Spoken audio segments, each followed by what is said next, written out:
Keisha Lefronka. Thank you for inviting me. Terima kasih sudah datang di Friends of Mediriana. Yes, hari ini seru banget karena di Friends of Mediriana ini kita 8+1. Oke. 8+1 itu berarti nanti akan ada 8 pertanyaan yang akan saya tanyakan kepada Keisha. Tapi nanti di akhir Keisha bisa tanya satu pertanyaan apapun juga. You can ask anything. Oke. Saya jadi deg-degan nih walau aku sambil mempersiapkan anything. Iya, oke. Kalau gitu by the way apa kabar dulu? Baik. Alhamdulillah baik. Kakak apa kabar? Baik. Ini baru sampai ke Jakarta lagi ya. Iya, baru balik setelah dari Malaysia. Oke, luar biasa. Oke, ntar kita ngobrol-ngobrol langsung aja. Pertanyaan pertama untuk Keisha. Apa nih? Apa yang membuat kamu paling bangga? Apa yang membuat aku paling bangga? Mungkin ini sih. Jadi aku memulai karir aku itu waktu aku 16 tahun. Which is anak 16 tahun masih SMA. Aku SMA di Malang. Aku lahir dan besar di Malang. Jadi aku sekolah di Malang dan ikut ajang pencarian bakat waktu aku 16 tahun. Dan itu menurut aku hal yang paling membanggakan ketika aku bisa membangun karir di antara teman-temanku yang masih kayak sekolah. Aku udah kayak stres di sini, adaptasi dengan lingkungan baru, dengan kota baru, dan aku sendirian juga. Awalnya ditemenin sama mama, tapi sekarang udah sendirian, sudah dilepaskan. Udah mandiri. Alhamdulillah, udah mandiri. Cukup mandiri. Pencarian bakat apa waktu itu berarti? Indonesian Idol. Oh, oke. Dari usia 16 tahun berarti. Dari 16 tahun. Jadi mungkin itu sih yang membanggakan, yang paling aku banggakan karena aku bisa membeli, aku bisa kayak nge-treat orang-orang di sekitar aku, nggak cuma aku bisa beliin mama pengen apa, papa pengen apa, kayak gitu. Itu aku paling seneng banget rasanya. Bukannya cuma bisa belajar ya, tapi sudah bisa menghasilkan sesuatu dan memberikan sesuatu. Oke. Walaupun di awal kalau nggak salah sempet pernah marah ke mama gara-gara bener banget idol.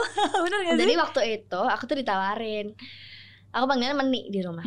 Nik mau gak nih, ini ada, jadi kakak aku jalan dari mall, terus dia terima brosur gitu, terus dikasih ke mama, nih Caca suruh ikut. Terus mama aku yang nyampein, kamu mau gak ikut Indonesian Idol? Terus aku langsung, enggak, tahun depan aja. Karena aku nggak punya cukup bekal untuk mengikuti ajang pencarian bakat sebesar itu. Aku nggak pernah nyanyi.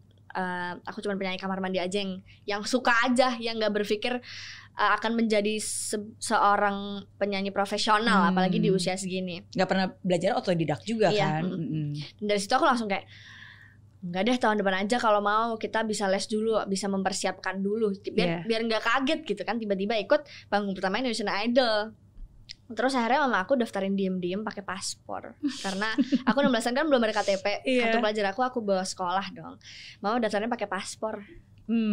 Gitu. Jadi setelah itu dramanya banyak banget tuh, marah-marah apa segala macam. Terus aku cerita ke sana ke sini. Terus akhirnya aku meyakinkan diri untuk keluar dari zona nyaman. Oke. Dan akhirnya itu menjadi satu hal yang paling kamu banggakan sampai saat ini. Alhamdulillah. Lebih bangga bahkan daripada menjadi Putri Kartini di Malang. Aduh iya. Itu aku kelas berapa ya? Ih, gak inget lagi. Itu kayak tahun yang sama atau sebelumnya gitu, atau tahun yang lalu. Iya, oke. Dan walaupun memang journey ketika di sana juga tidak mudah, tapi tetap ya, karena itu mungkin satu hal yang paling awal, dan itu juga mungkin langkah pertama menuju banyak banget pintu-pintu yang akhirnya sekarang terbuka. Setuju. Betul. Oke. Nah, pertanyaan kedua. Oke, gampang kan pertanyaan udah kedua ya. Oke. Biasanya makin banyak makin berat. Oke, pertanyaan kedua kalau sebenarnya kembali lagi ke masa lalu. Jadi, masa kecil yang paling diingat. Masa kecil yang paling aku ingat. Apa ya? Masih kecil juga sekarang soalnya ya. Iya, jadi makanya kayak yang mana ya? Aku paling ingat ini sih. Jadi aku suka banget, aku nggak tahu deh. Aku suka banget manjat-manjat gitu.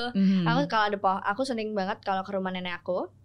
Kalau lagi pulang kampung, lagi mudik, aku naik gentengnya, naik atap rumahnya. So aku naik kan tuh. Itu lagi gerimis, aku kayak lagi pengen. Aku suka banget tuh kayak ketenangan di atas laut kayak gitu kan. Apalagi kalau di atas atap kan suara angin, suara burung. Atas laut sama atas atap agak beda kayaknya. Agak beda, tapi sama-sama memberi keterangan kan. Terus aku naik, itu waktu itu gerimis dan waktu itu lagi ada senja gitu. Terus aku kayak pengen menikmati indahnya senja ini, aku naik. Terus nenek aku ditelepon sama Pak RT, dikiranya kayak itu mau ngapain di atas jam segini? Udah gitu itu lagi sendiri, gerimis, lagi sendiri. Itu lagi gerimis karena aku ajak adek sama kakak aku 3 bersaudara. Aku ajak adek sama kakak nggak mau. Ya udah deh sendiri, emang aku nggak bisa sendiri. Aku jalan deh sendiri. Tapi berarti kamu tipe tomboy gitu kali ya? Iya banget. Oh ya. Tapi akhir-akhir ini baru setelah Indonesian Idol itu baru kayak, karena tanggung jawabnya lebih besar juga. Aku nggak cuma untuk diri aku juga, aku dilihat banyak publik juga, banyak teman-teman di media sosial. Jadi dari situ aku mulai belajar makeup, terus dress up kayak gitu-gitu. Sebelum itu sebenarnya enggak ya, sama sekali. Aku kemana-mana pakai sandal, pakai kaos, pakai celana. Oke. Tapi walaupun gitu sebenarnya berprestasi juga di sekolah, bukti kan ikut-ikut kegiatan OSIS segala macam. Iya, aku suka banget ikut OSIS. Aku dari SMP, SMA ikut OSIS. Aku dulu sempat jadi wakil ketua OSIS juga. Terus aku ikut banyak ekskul, aku cukup aktif waktu itu di sekolah. Oke. Termasuk anak yang bandel dan suka lumayan sih main dan gaul, atau sebenarnya lebih tipe anak yang kutu buku dan belajar? Enggak, aku sering banget main, aku jarang di rumah. Aku kayak dari pulang sekolah nih, aku pulang, aku nggak pulang tuh, aku dari pulang sekolah aku langsung main kemana. Kalau nggak biasanya ada rapat OSIS atau apa gitu kan, atau ekstrakurikuler. Terus selesai maghribnya main sampai malam, terus baru pulang gitu. Jarang banget di rumah. Nggak jarang sih, cuman seringnya emang aktif lah. Emang suka gerak aja, karena di rumah kan juga kadang papa mama masih kerja, kakak adik juga main, apalagi cowok-cowok kan. Gitu. Jadi berarti ini masih di Malang ya? Berarti kan kamu lahir di Malang, SD, SMP, SMA di Malang. Berarti sebelum Idol sebenarnya semua kehidupan kamu mayoritas di Malang. Oke. Dan akhirnya ke ibu kota. Ke ibu kota. Yang katanya lebih kejam daripada Ibu Tiri. Iya. Memang lebih kejam. Oh iya. Oke. Tapi kangenin gak sih masa-masa kecil itu? Maksudnya apakah kamu masih bisa ada tempat untuk bisa menyalurkan keisengan dan kebandelan kamu dan keaktifan kamu sekarang? Sebenarnya untungnya masih ada, karena aku tinggal bareng teman-teman Idol juga. Dulu sempat bareng Mahal ini, bareng Ola dan teman-teman lainnya, itu kan jadi rasanya punya saudara baru gitu. Karena kalau sendirian banget kan kayak, nih ngapain nih di kamar sendirian, apalagi kalau nggak ada kegiatan gitu. Tapi seringnya kangen banget, aku sering banget ngeliatin handphone gitu, terus kayak nangis-nangis sendiri. Kalau nggak video call temen nangis gitu. Apa yang paling dikangenin? Apa ya? Cerita-ceritanya sih, karena dulu kan aku makhluk sosial banget. Kayak misalnya aku lagi bete atau lagi sedih, aku keluar nih, kalau di rumah gak ada orang ya udah aku keluar cari teman yang bisa cerita-cerita, bisa nemenin aku jalan-jalan gitu. Tapi kalau di sini mau kemana, teman-teman aku kan penyanyi dan mungkin aktor juga, yang mereka juga sibuk dengan kegiatannya masing-masing gitu.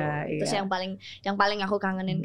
Karena mungkin teman yang sekarang memang teman yang kenal dari lingkung pekerjaan dari gitu kan, profesi yang sama gitu. Jadi mereka juga sibuk.